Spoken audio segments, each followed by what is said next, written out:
Hello everyone, আসসালামু আলাইকুম। চলে এসেছি আমি আপনাদের মাঝে একটা নতুন ভিডিও নিয়ে। আজকের ভিডিওতে যা যা ভিডিও করেছি সবটুকু আপনাদের মাঝে শেয়ার করব। আমার ভিডিওতে আজকে ফ্যানের বাতাস থাকবে, তার কারণ আজকে এত অসম্ভব গরম যে ফ্যান ছাড়া আমি ভয়েস দিতে পারবো না কোনোভাবেই।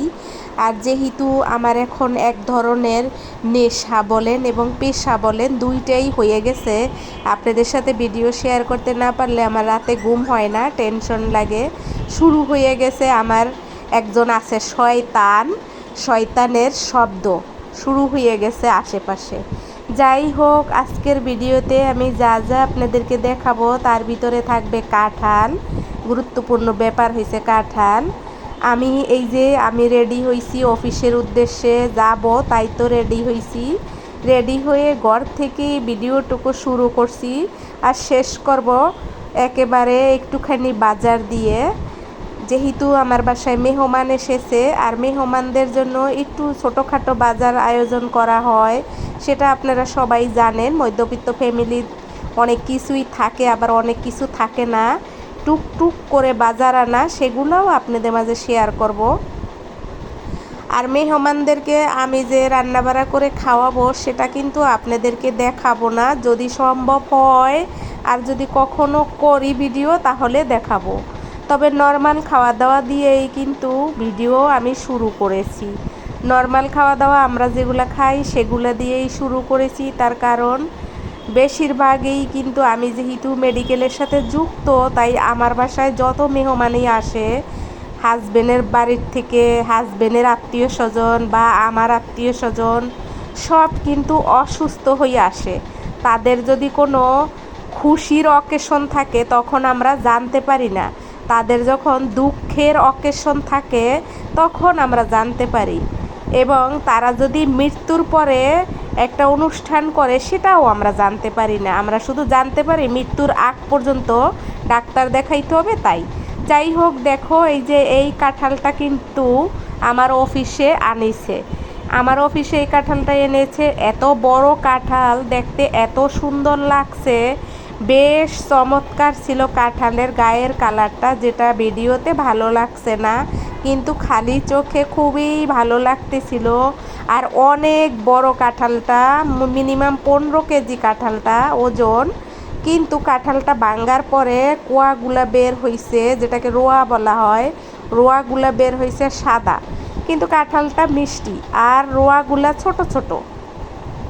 যাই হোক, অফিসে সবাই কিন্তু এই কাঁঠাল আমরা 1 পিস 2 পিস 3 পিস 4 পিস যে যেরকম মন চাইছে খেয়েছে, কেউ কিন্তু বাদ যায় না। মিনিমাম 100-র উপরে লোক আমরা আমাদের ডিপার্টমেন্টে, সেই ডিপার্টমেন্টের সকলের মুখেই কিন্তু এই কাঁঠালের কোয়া গেছে। যাই হোক, যে এই কাঁঠালটা কষ্ট করে আনছে তার কিন্তু অনেক কষ্ট হয়েছে। যদিও কাঁঠালটা আমাদের অফিসের কোনো না কেউ টাকা দিছে, সেটা দিয়ে আনা। তারপরে চলে এসেছি বাসায় অফ ক্যামেরায়। বাসায় এসে দেখি আমার হাজবেন্ড আনারস, আম, কাঁঠাল এগুলো নিয়ে এসেছে আর সে নিজে ভাঙবে। আর যেহেতু বুঝতেই তো পারছেন আমাদের মধ্যবিত্ত ফ্যামিলির ঘরে রসালু রসালু মাসে যদি কেউ আসে তাহলে তাকে তো আম, কাঁঠাল, পেয়ারা, লিচু এগুলা খাওয়ানো হবে, এটাই স্বাভাবিক। আনারস, এই যে দেখো এখানে একটা মালটা কেটে দিয়েছি একজনকে, তারপরে আনারস কেটেছি, তারপরে আম কেটেছি। এগুলো কিন্তু সবই একদিনের ভিডিও। তোমরা হয়তো বিশ্বাস করতেও পারো, নাও করতে পারো, কিচ্ছু এসে যায় না, কিন্তু সত্যি এগুলো একদিনের ভিডিও। আর এই খাওয়া দাওয়া কিন্তু সব আমাদের একদিনেরই। যাই হোক, একটু পর পরেই কিন্তু এরকম খাওয়া দাওয়া চলতেছিল। আমি যেতটুকু ভিডিওতে ধারণ করছি ততটুক তোমাদের মাঝে শেয়ার করতেছি, আর যতটুকু আমি ভিডিও করি নাই সেটুক কিন্তু অফ ক্যামেরায় কাটাকাটি করা হয়েছে আর খাওয়া হয়েছে।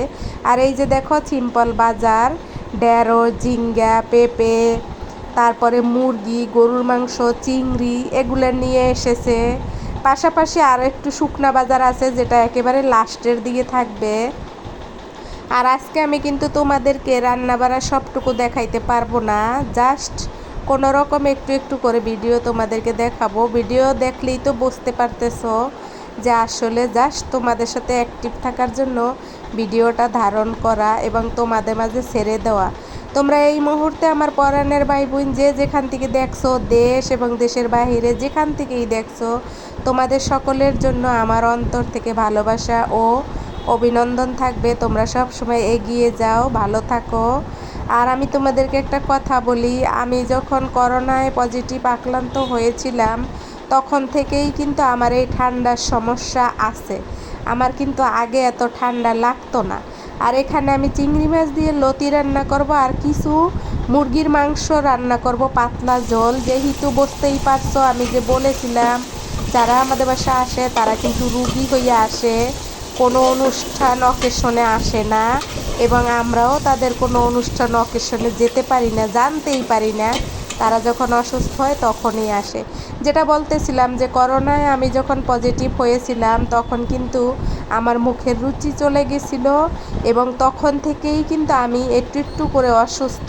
আর সেই অসুস্থটা কিন্তু এখনও আমার ভিতরে আছে, যদিও 3 বছরের মতন হয়ে গেছে, তারপরেও কিন্তু আমি সেই অসুস্থই আছি।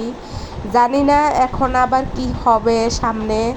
আর এরকম কিন্তু করোনার ভিতরেও আমার বাসায় মেহমান আসতো, যেটা আমি তোমাদের মাঝে সে সময় তো ভিডিও করি নাই, দেখাইতে পারি নাই।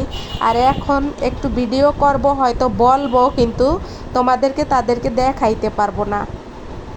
যাই হোক, আজকে আমি তোমাদেরকে কিছু কথা আমার নিজের অন্তর থেকে বললাম, তার কারণ ব্যস্ত লাইফে যদি কেউ বেড়াইতে আসে তখন কিন্তু সব নিজের যদি করা লাগে তাহলে কতটা চাপ থাকে সেটা তোমরা উপলব্ধি করো যারা আমার মতন। আর যারা উপলব্ধি করো না তারা হয়তো বুঝবে না।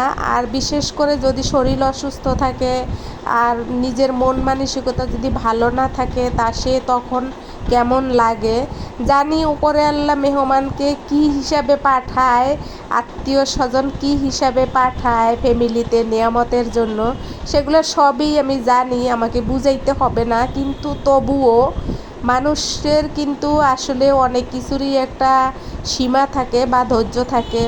আমার জীবনে কিন্তু কোনো সীমাও নাই, আর আমার ধৈর্যর মাত্রাটাও মানে সীমাহীন।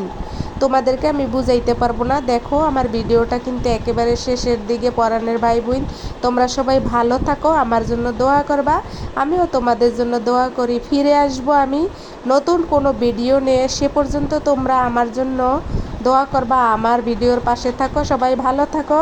আসসালামু আলাইকুম, আল্লাহ হাফেজ।